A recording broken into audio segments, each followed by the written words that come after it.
Hi, it's the day after the initial warning, and while I'm not melting, dying, levitating, I am melting.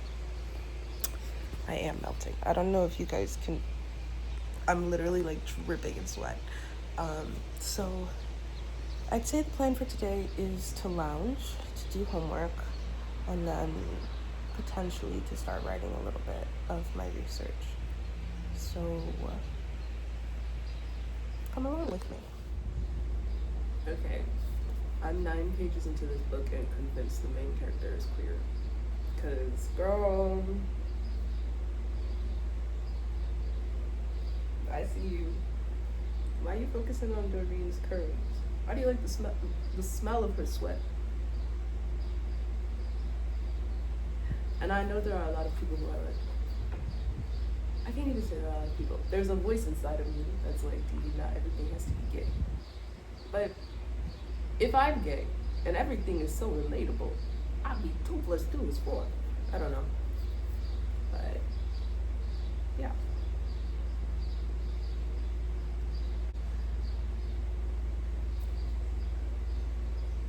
Her reactions to dancing with the man. Also, come on, casual racism. She just sat there, dusky as a bleached blonde negress in her white dress, and sipped daintily at her drink. Girl, I noticed in the routine way you notice the color of somebody's eyes that Doreen's breasts had popped out of her dress and were swinging out slightly like full brown melons as she circled belly down on Lenny's shoulder.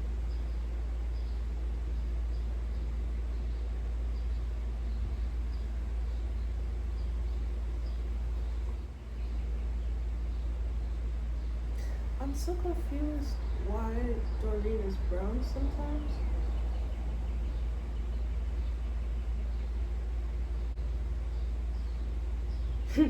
According to our speaker, she has an interesting, slightly sweaty smell that reminds her of those scallopy leans of sweet fern you break off and crush between your fingers for the musk of them. That is so gay. Is this book gay? Wait, now I have to finish it. At this point, I sort of just continued on reading, not really knowing what I was getting myself into. I was enjoying the lesbian undertones and like half expecting there to be a lesbian like love plot between Esther and Doreen. But strangely enough, that just like kind of never happens. And like, The Bell Jar is a classic. I'm late to the party by a couple decades.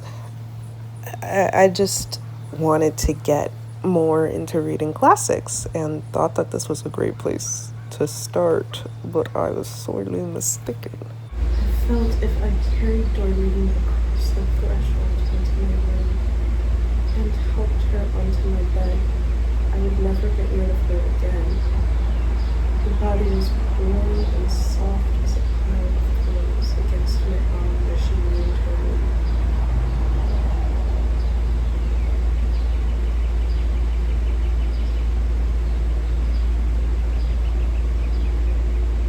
Oh. The like resentment in her voice, Doreen was spending the day with Lenny Shepherd. She spent most of her free time with Lenny Shepherd now.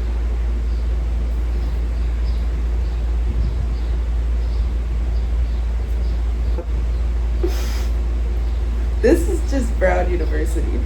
The poet ate his salad with his fingers, leaf by leaf, while talking to me about the antithesis of nature and art. I couldn't take my eyes off of the pale, stubby white fingers traveling back and forth from the poet's salad bowl to the poet's mouth with one dripping lettuce leaf after another. Can I just say, like, the difference in the way that she describes the men in this book and the women is very lesbian coded. He wore a horrible, lumpy, speckled brown tweeted jacket and gray pants, Like, it sounded less vulgar when she described her friend literally vomiting on her carpet.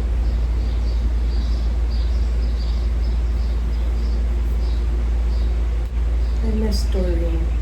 She would have murmured some fine, scounding remark about Hilda's miraculous fur piece to cheer me up. I felt very low. Oh, she's 19. She's good. This is just me at 19. As I kept reading, I feel like my facial expressions are so funny because my lip literally curls at her depiction of the men in this book. Like, the women are absolutely radiant, and she describes the men as like these literal toads she would rather die than touch. Specifically the nerd lesbian experience. I told Doreen I would not go to the show or the luncheon or the film premiere, but that I would not go to Coney Island either. I would stay in bed. Pause. Doreen had offered for her to come with both Doreen and Doreen's boyfriend to Coney Island so they could find her a male mate. After Doreen left, I wondered why I couldn't go the whole way doing what I should anymore. This made me sad and tired. Then I wondered why I couldn't go the whole way doing what I shouldn't, the way Doreen did.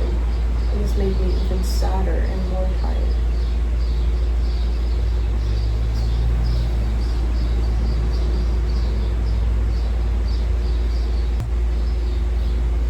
All my life, I'd told myself studying and reading and writing and working like mad was what I wanted to do. It actually seemed to be true. I did everything well enough and got all A's, and by the time I made it to college, nobody could stop me. So real. And I had a well-known woman poet and professor on the faculty championing me for graduate school at the biggest universities in the East, and promises of full scholarships all the way. And now I was apprenticed to the best editor on an intellectual fashion magazine. And what did I do but balk and balk like a dull cart horse? I feel like just taking a second more to circle back onto what I was saying about this being the nerd lesbian experience specifically. Like, how, I think it's called Fight Club, the movie with,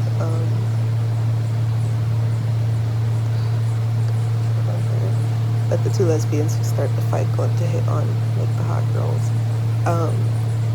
I feel like that resonated with, like, people were saying, like, the loser lesbian in high school. But for me, this is my Fight Club of, like, you know, the nerd lesbian who doesn't understand why her female friendships are so much more intimate and her male reactions aren't in the same way as her peers. The poverty of, like, her family and being simultaneously fortunate for this opportunity and placed within this reality where she's surrounded by wealthier and less understanding people. Just all of those realities sort of circled to create, for me, what could have been a really strong and powerful reading experience, but in my interpretation, it sort of just captured the sad parts. Like, it was never expanded on further Esther's lesbian feelings and sort of lesbian self-expression. Like, the sexual assault, a lot of it plays into, you know, and this is, I'm realizing after I read some commentary online, like, a lot of it plays into racial stereotypes. The author is pretty racist and plays on a lot of racist rhetoric and descriptions. And, like, as a black nerd lesbian, it sort of loses its relatability. It just becomes sad. So instead of sort of deeply relating to this book character and experiencing sort of the depth of the nerd, low-income lesbian being depicted in front of me, it's like a shallow commentary on sort of like the privilege of whiteness and the white gaze, coupled with extremely triggering material for someone who struggles with depression and, you know, ideation and stuff like that. It for me, it was less liberating and more triggering, as I both saw myself represented and then was simultaneously erased.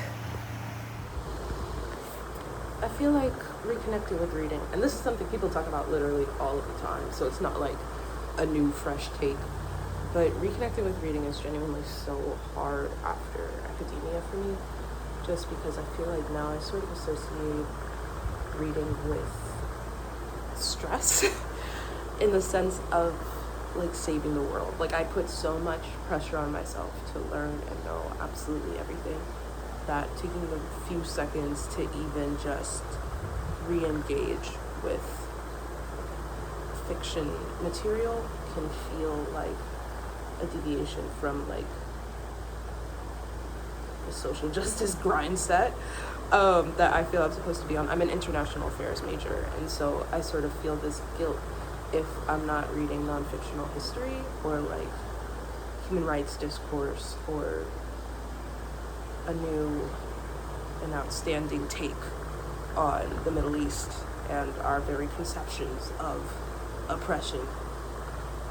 Like, I guess it boils down to guilt and sort of, and I think this goes into being a Black femme, like just the guilt and unwillingness for self-care, sort of the idea that investing in something you enjoy rather than something that helps you excel is a waste of time. And I feel like I've been receiving a lot of thought surrounding re-engaging with my inner child, and reading was one of my biggest escapes. I just love to read. You could always find me with a book in my hand, and while I still love reading, it would be nice to not read about genocide for once, you know, and just relax. And I feel like it's so infrequent that I even have the time to sit down and read. I need the time. I don't really like audiobooks. I get distracted because I'm like, why is someone talking to me right now? I don't like digital books, and like I work so much that genuinely it's not possible. And then in the times that I have free, I hate short form media content and yet keep succumbing to it just because like I don't want to open an unexpected new beginning where, you know, that being a book, an unexpected new beginning where if something like horrible and racist is said, I can't, like it's going to impact me. I guess then there's also this sort of fear of like what I'll find inside the book. So sort of video editing and video, I say video blogging, such a word here, vlogging. Is kind of helping me in the sense of I'm rediscovering what it's like to allow myself to enjoy something. Because, you know, technically I'm still working, but with what I enjoy in mind. Sort of an interesting thing to observe watching this video back is how much of my fears came true. I feel like I'm not quite sure what it is about written content that tends to go deeper into topics that affect the soul or traumatize women or, you know, solely, and I talk about this a little bit later, focus on sort of realism in the sense of pessimistic abuse happening to the minority main characters or side characters no matter what. It can be a lot. And so while I simultaneously recognize the brain-altering effects of things like TikTok videos and stuff like that, it's hard to let the sort of mindless enjoyment go when the alternative is triggering.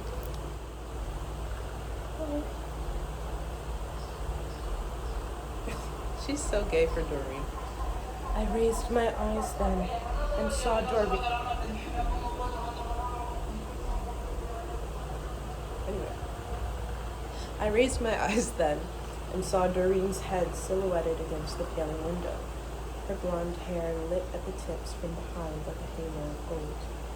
Her face was in shadow, so I couldn't make out her expression, but I felt a sort of expert tenderness flowing from the ends of her fingers. She might have been Betsy, or my mother, or a fern-scented nurse. I bent my head into the sip of the broth. Thought my mouth must be made of sand. Oh, sorry, I'm reading too far, but yeah.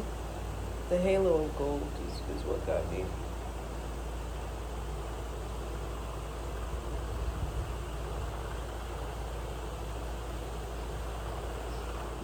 This girl is a lesbian. This girl is a lesbian. Also, this book is just about me. I had imagined Buddy would fall in love with me that weekend and that I wouldn't have to worry about what I was doing on any more Saturday nights the rest of the year. Just as we approached the house where I was staying, Buddy said, "Let's go up to the chemistry lab." I was aghast. The chemistry lab? Yes. Buddy reached for my hand.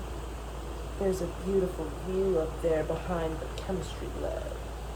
And sure enough, there was a sort of holy place behind the chemistry lab from which you could see the lights of a couple of the houses in New Haven.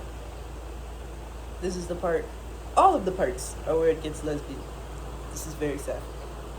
I stood pretending to admire them while Buddy got a good footing on the rough soil. While he kissed me, I kept my eyes open and tried to memorize the spacing of the house lights so I would never forget them. Finally, Buddy stepped back. "Wow," he said. "Wow what?" I said, surprised. It had been a dry, uninspiring little kiss. And I remember thinking it was too bad both our mouths were so chapped from walking 5 miles in that cold wind. "Wow, it makes me feel terrific to kiss you." I modestly didn't say anything. "I guess you go out with a lot of boys," Buddy said then. "Well, I guess I do. I thought I must have gone out with a different boy for every week in the year."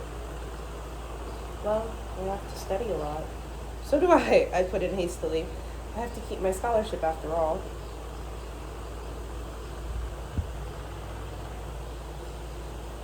"Girl, it's not giving you like this, man. It's giving you like the social status. And you like the thought of the security,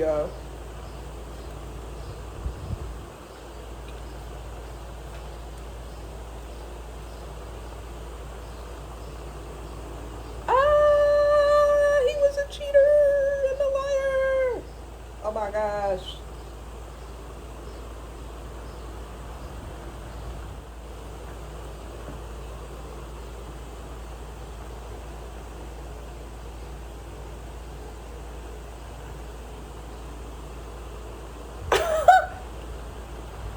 Later, Buddy told me that the woman was on a drug that would make her forget she'd had any pain, and that when she swore and groaned, she really didn't know what she was doing because she was in kind of a twilight sleep. I thought it sounded just like the sort of drug a man would invent.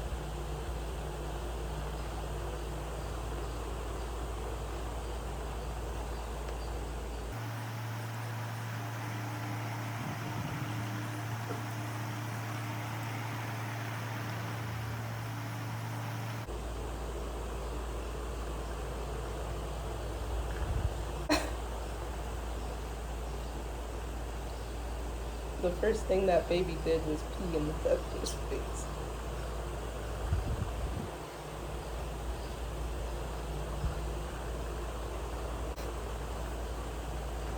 When we were back in Buddy's room, which reminded me of nothing so much as a monk's cell, with its bare walls.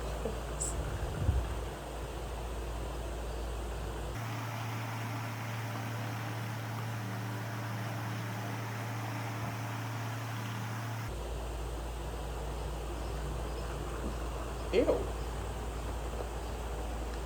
Ew. The sort of formal way he asked if she wants to see his Pebbles. Bro.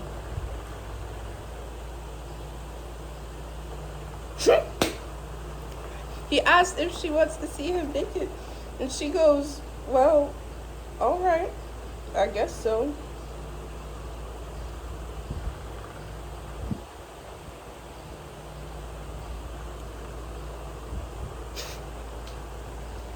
underpants that were made of something like a nylon fishnet. They're cool, he explained. My mother said they wash easily. Then he just stood there in front of me, and I kept on staring at him. The only thing I could think of was turkey neck and turkey gizzards, and I felt very depressed. Ah! Bro, what the heck? Buddy seemed hurt I didn't say anything. Quote, I think you ought to get used to seeing me like this, he said. Now let me see you.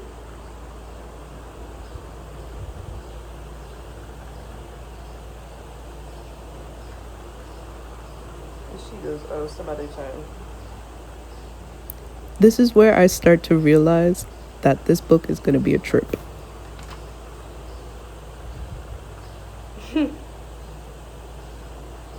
She learns he was pretending to be a virgin, and that everyone around him, everyone in her community was like, oh, he's so pure and virginal. Meanwhile, from the first time that they kissed, he was shaming her for like her sexuality or whatever. And like,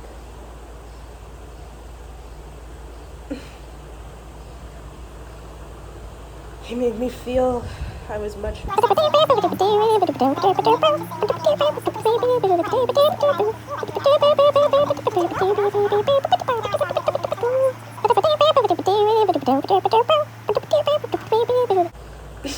What I couldn't stand was Buddy's pretending I was so sexy and he was so pure. And all that time, he'd been having an affair with that tardy waitress. Must have felt like laughing in my face.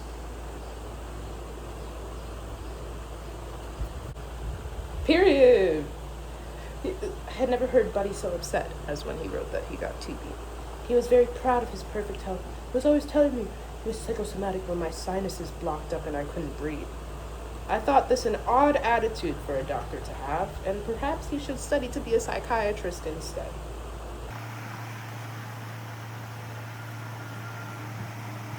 See, this is what I mean by the fear of reading. Like, but this is low-key the fear of all media. Like, my girlfriend and I watched The Bees. All of a sudden she was being pinned down and everything was going bad. And I'm reading this book, page 108, all of a sudden she's on the ground.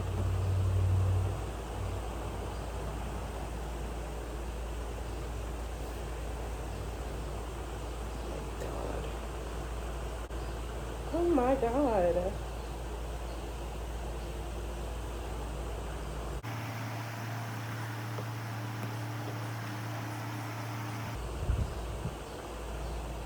Like, you're reading the book, everything's cool and quirky, and then she's being thrown to the ground and and assaulted. I think there are definitely some people who attribute a disdain for this type of content to immaturity, but I don't think it's immature to dream for a work of fiction, even if it's vaguely autobiographical fiction that doesn't concern torture. Again, like, it's just so hard to read a book and all of a sudden she's getting assaulted and then she is traumatized. Like, again, I know I've said this already, but this is why I don't read anymore. We are now on suicide attempt number 3, and there hasn't even been any lesbian macking. This is crazy.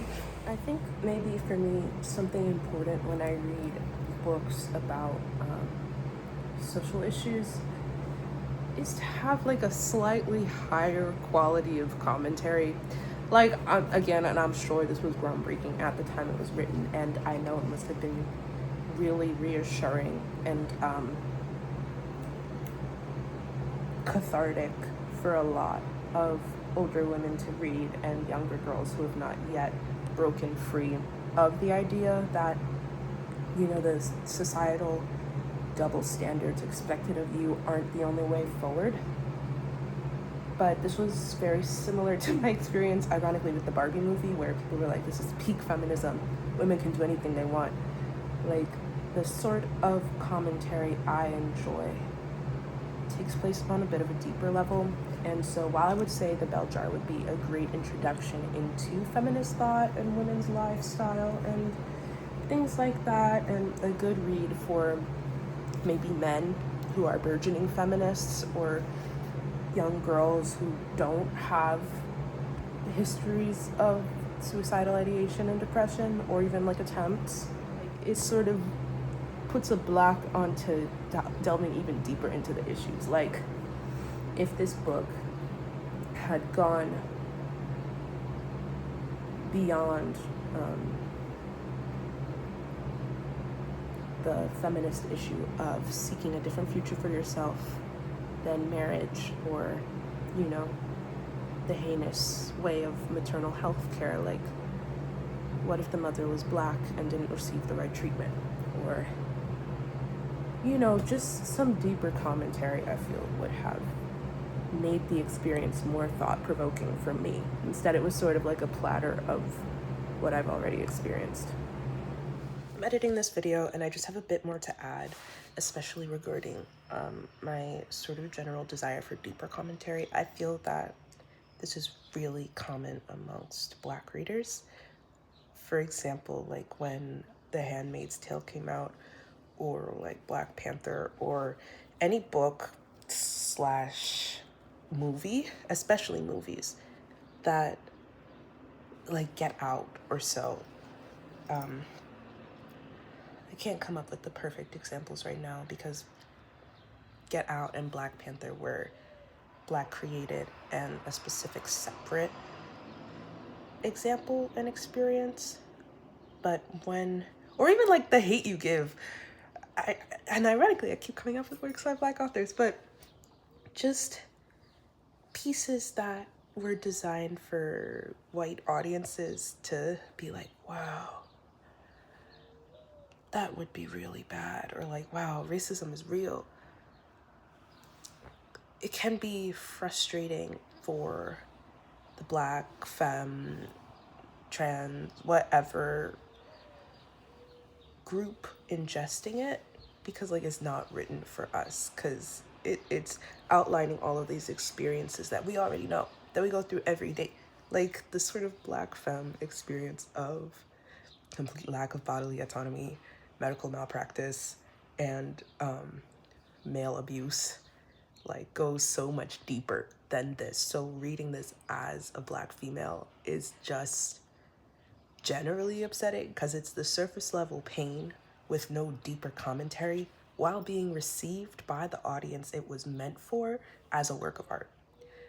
All of these sort of writings that depict what the Black experience has been for centuries as far as widespread bodily domination is not gonna hit as hard for a Black female audience. Yeah, so all in all, this shaped up to be a very sad reading experience, and I wanted to end the video on a bit of a lighter note and just say that I am grateful for this experience reading it, because at least now I can speak on it. And I'm intending to turn this into a series where I continue reading classics and sort of giving my thoughts on them, especially sort of from my unique positioning. So thank you for watching, and I'll see you guys next time.